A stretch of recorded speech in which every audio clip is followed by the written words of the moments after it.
Right now, in a hangar no satellite is allowed to photograph, America is building its first clean-sheet fighter jet in over 40 years. It's called the F-47, and it's chasing a deadline the Pentagon has never once beaten. First flight before 2028. The F-22 took 15 years to reach that point. This one has to do it in half the time, because China's 6th-generation jet already left the runway first. Here's what makes the F-47 different from every next-gen fighter video you've ever seen. This isn't a concept. It isn't a render. On March 21, 2025, the United States Air Force walked up to a podium and did something it hadn't done since the Cold War. It handed a single company the contract to build a brand new air superiority fighter and put a clock on it. The company was Boeing. The program is NGAD, Next Generation Air Dominance, and the crude jet at the center of it finally has a name, F-47, America's first 6th-generation fighter. The Air Force says it will fly before the end of the decade. Senior officers have hinted at something bolder still, a first flight while the current administration is still in office. That should be impossible. The F-22 took roughly 15 years from program start to frontline service. The F-35 took longer and nearly drowned in its own complexity. So when the Air Force promises the F-47 airborne in a fraction of that time, there are only two explanations. Either someone is bluffing, or this jet has a head start nobody is talking about. Over the next 20 minutes, we walk this program milestone by milestone. The contract, the capability leap, the secret demonstrator, the engine that can make or break the schedule, the drones flying beside it, and the budget war in Congress. By the end, you'll be able to answer the one question the Pentagon won't. Is before 2028 a real engineering timeline or a promise America can't keep? Let's start with the day the clock started. For almost a year, NGAD was frozen. In the summer of 2024, the Air Force did something that terrified everyone watching. It paused the entire fighter program.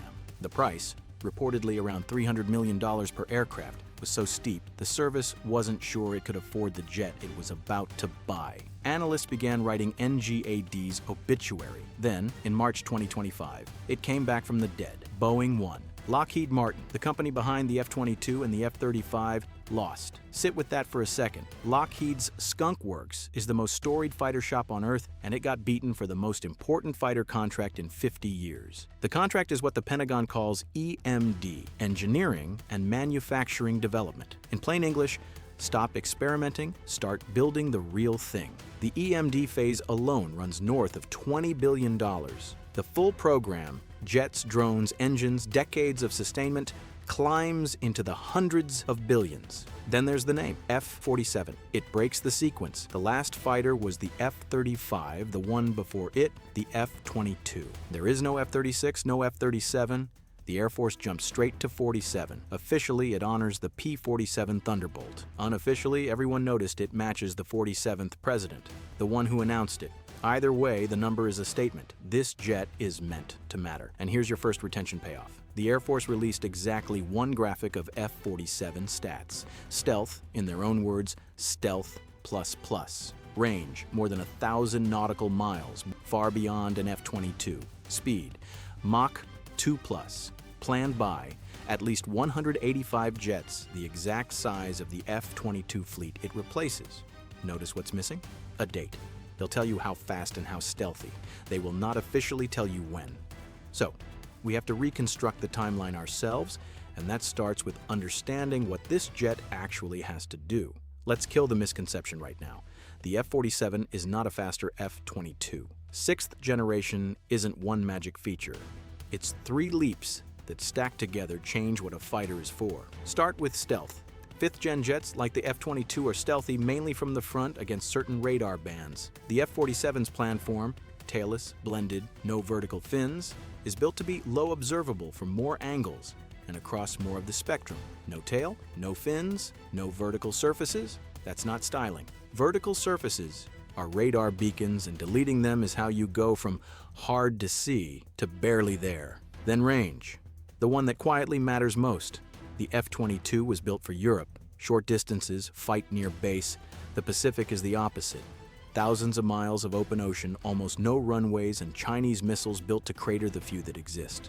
1,000+ mile combat radius isn't a luxury there. It's the line between reaching the fight and watching it. Then the brain. The F-47 is built around sensor fusion and open architecture software. Pull data from drones, satellites, and ships, fuse it into one picture, and reprogram the jet like you update a phone. And it's designed to command drones directly from the cockpit. The pilot isn't just flying a plane, he's running a formation of robots. Cross an ocean, survive once you're there, control a swarm. That's the leap. And every piece of it leans on a jet America already flew in secret.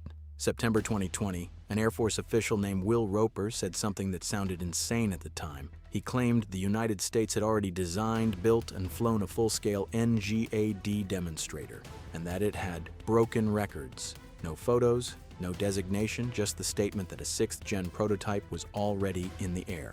Most people assumed it was hype. It wasn't.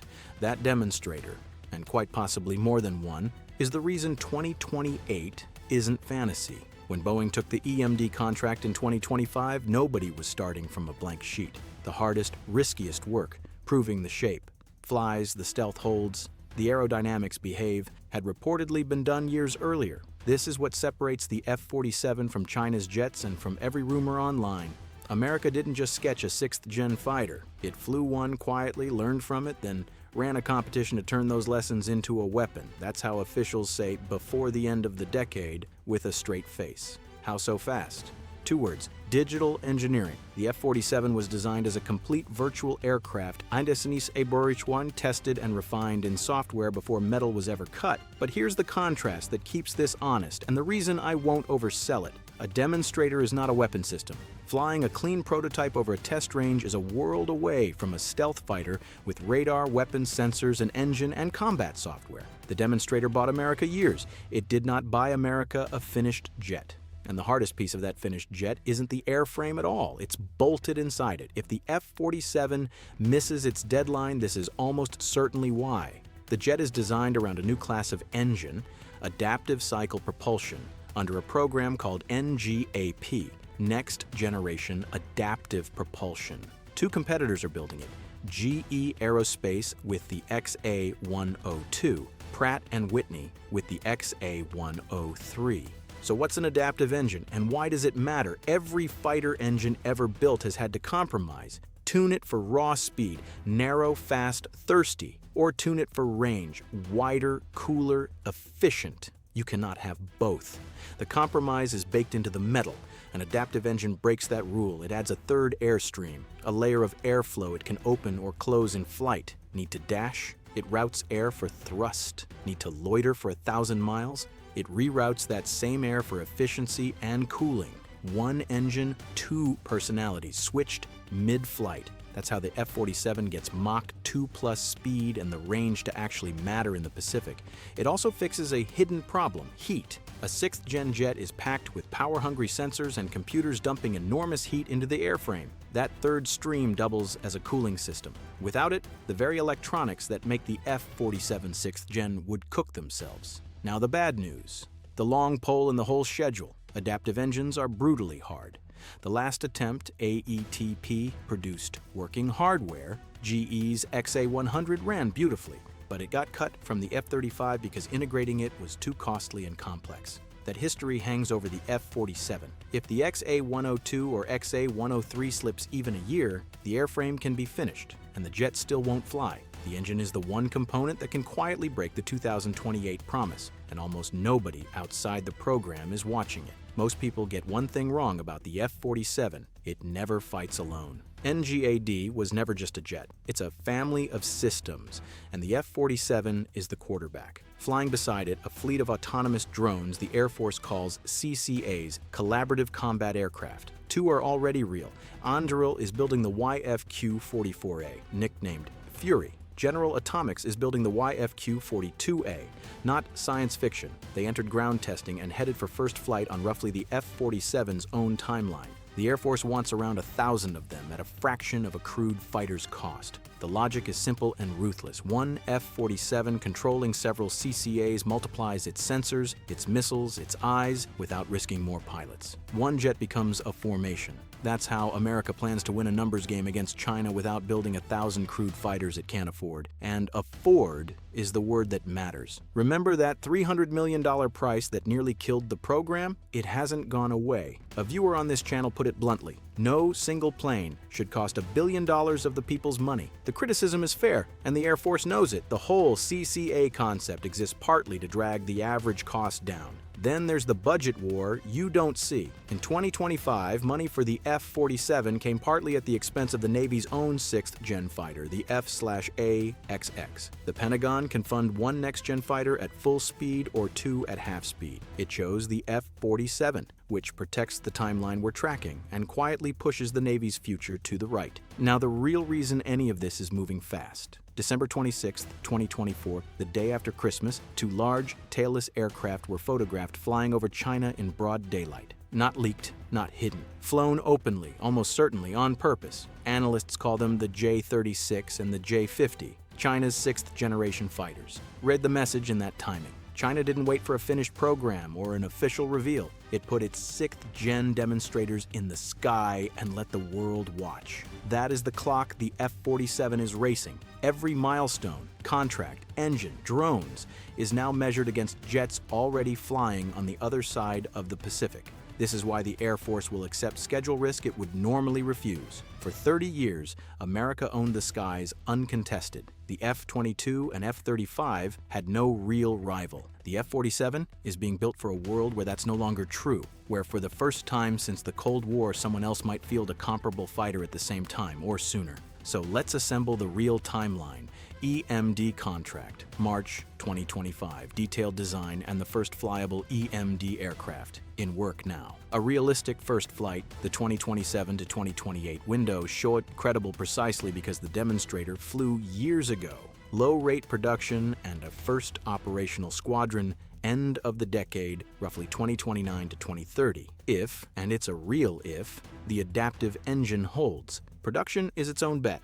Boeing is standing up a new facility in St. Louis built specifically for the F-47, sized to deliver those 185-plus jets and keep the line open for growth and export. That factory is billions of Boeing's own dollars wagered on one thing: that this program is real and that it lasts. Let's answer the question this whole video was built around. Is before 2028 a real engineering timeline or a promise America can't keep? Here's the honest verdict. The airframe is on track because the hardest flying was done years ago by a demonstrator most people never knew existed. That's the head start China doesn't have, and it's why, right now, the F-47 is the most real 6th-generation fighter program on Earth. But real is not guaranteed. Two things can still break this clock, and neither is the jet itself. The first is the engine. If the adaptive XA-102 or XA-103 slips, the F-47 can sit on a runway, fully built, and not fly. The second is Congress. A $300 million fighter survives only as long as the money does,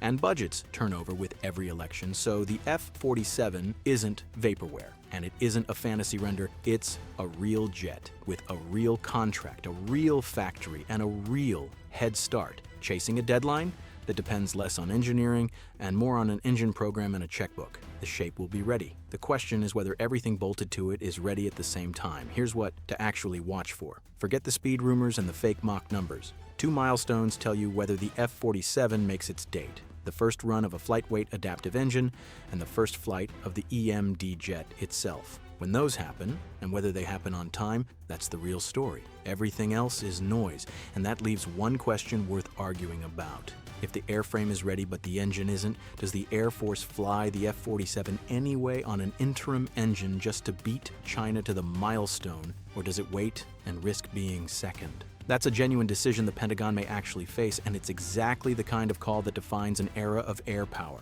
That adaptive engine is the key to all of it. So, next I'm taking you inside it, how a fighter engine physically rewrites itself in mid-air, and why China can't simply copy it. Before that, tell me in the comments which one you'd bet on to reach the sky first. The F-47 or whatever just took off over China. Watch the engine, watch the budget. Everything else is just noise before the first flight.